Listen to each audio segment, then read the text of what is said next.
So Tim, apparently he's doing, you say it's an hour and a half, 2 hours, a dissertation on the movie Boogie Nights, I guess? And I guess he's very influential in my indie career. He says at the end, it comes back around to Tetris, so we just have to wait for it.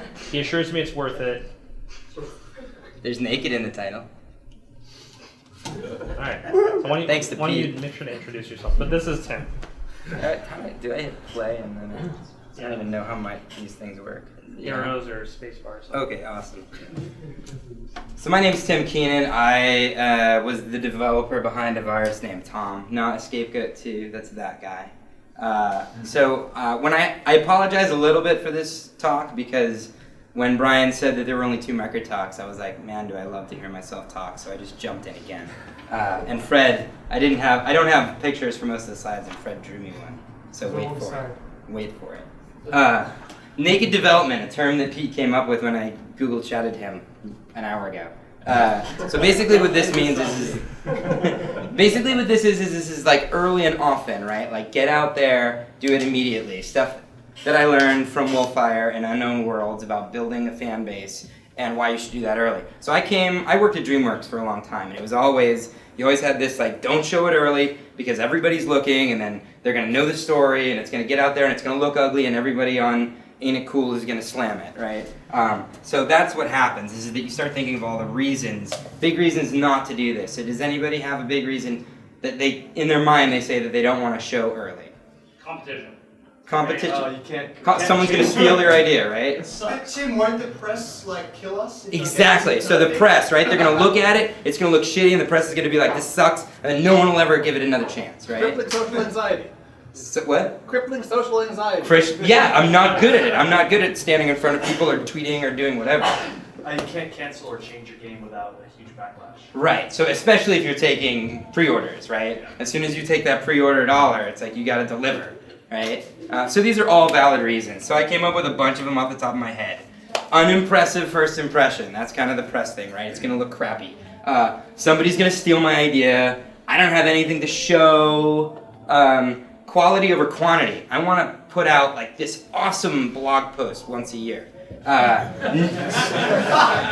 Nobody cares, right? So why do it, okay? So now I'm going to try to counter all of these things. Unimpressive first impression. I think you're overestimating who gives a crap about your game. There are very few people who do, and you're going to work on that, right? So you don't have to worry about turning people off of the game that they don't know exists, right? I think you're also overestimating what they'll remember. If you put your game out there, and they click on the link or whatever, and they look at it, and they're like, this is dumb, like 3 months later when they hear about it, probably what's going to happen is they're going to be like, oh, I've heard of that somewhere. Why have I heard of that? Click. Rather than like, oh, that sucks, so I'm never going to look at it again. This is a guess. I don't know. Also, underestimating your audience, and this is size, right? And this kind of blew my mind when I learned this from people, the other indies, that basically you can imagine your audience as like infinite.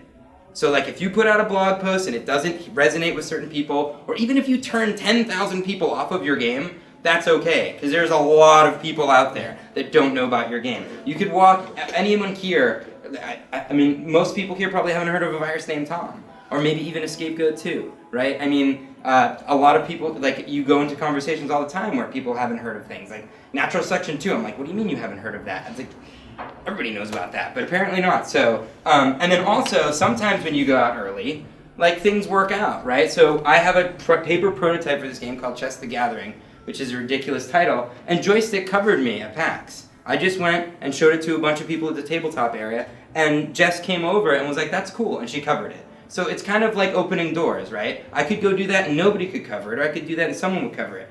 Or I guarantee you, Joystick's not going to write an article slamming my paper prototype, right? If it's bad, they're not going to write it, right? So you don't really have to worry about that. Someone will steal the idea. Didn't have an image. Thank you, Fred.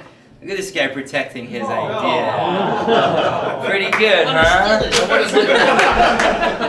So this is one that I didn't have, but I had a lot when I used to write film in down in LA. Like that was nobody would get together and do group writing because they were afraid of this, and that hurts your craft a lot. Now I'm not going to say that if you have a unique mechanic, no one's going to steal it. They might. I have no idea. But the hope is that you're going to make a game that all the details are so intricate and awesome that it's that if somebody steals it, they're not going to make the game you're going to make. The other thing is that the earlier you're showing it, the more you can then have a backlog and be like, look, I didn't steal this idea from other people. Like, I was doing it back in '96 when, we did stuff like that. I don't have anything to show. I hear this all the time from people, and I thought the exact same thing. Like, you do, all right? Everybody here creates games. That's really fucking cool, right? So, like, if you look at some of these things, like 517 people, Holly, my wife, who's the art department, was painting, and I took a picture of it. And I said, oh, she's trying out a new type of tablet, It's just kind of showing that, like, traditional media isn't dead or whatever, but people were interested in that, all right? Like, I went to KublaCon to show off my, paper prototype. I brought a video camera. People were interested in that. Not even my game, Papers, Please, is awesome, and it got greenlit, and I was like, sweet, and a bunch of people commented on that, This meetup, last month, I took a picture, and I posted it, and people cared about that. I made a level editor, I made the middle finger. Not as many people cared about that as I thought. But that's the idea, is that if you put a lot of stuff out there, and like David Rosen talks about this, they did a blog post today, and most of those blog posts nobody cared about, but he wrote one about OpenGL and it blew up, right? And sometimes they would write something and that would blow up, and then they'd write something the next week and be like, haha, and nobody would care. So it's kind of like that shotgun effect, right? It's like it's like hitting on women in a bar. You just talk to as many as you can, and eventually one might sleep with you, right? That one.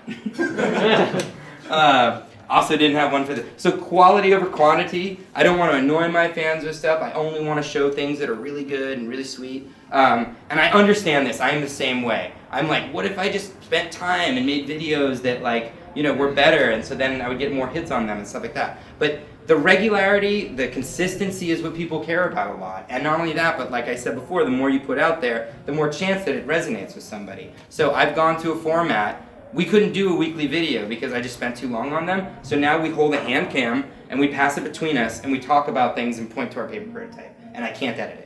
And that's the rule. And I get it done in 45 minutes, and now we have weekly videos. And they're not nearly as good as my videos used to be, and maybe they won't be as good as some special videos I make sometimes, but at least it's consistent and it's getting out there. And then the last one, the nobody cares one, again, sorry about the images and stuff like that. But people do care, and I think it's amazing. Like, yes, there are tons of developers out there, and there are tons of games and stuff like that. But for as many of them, there are people that aspire to do that can't, because they don't have the skills, or they don't have the money, or whatever reason. And those are where my fans come from. Like, a lot of them want to do indie game development.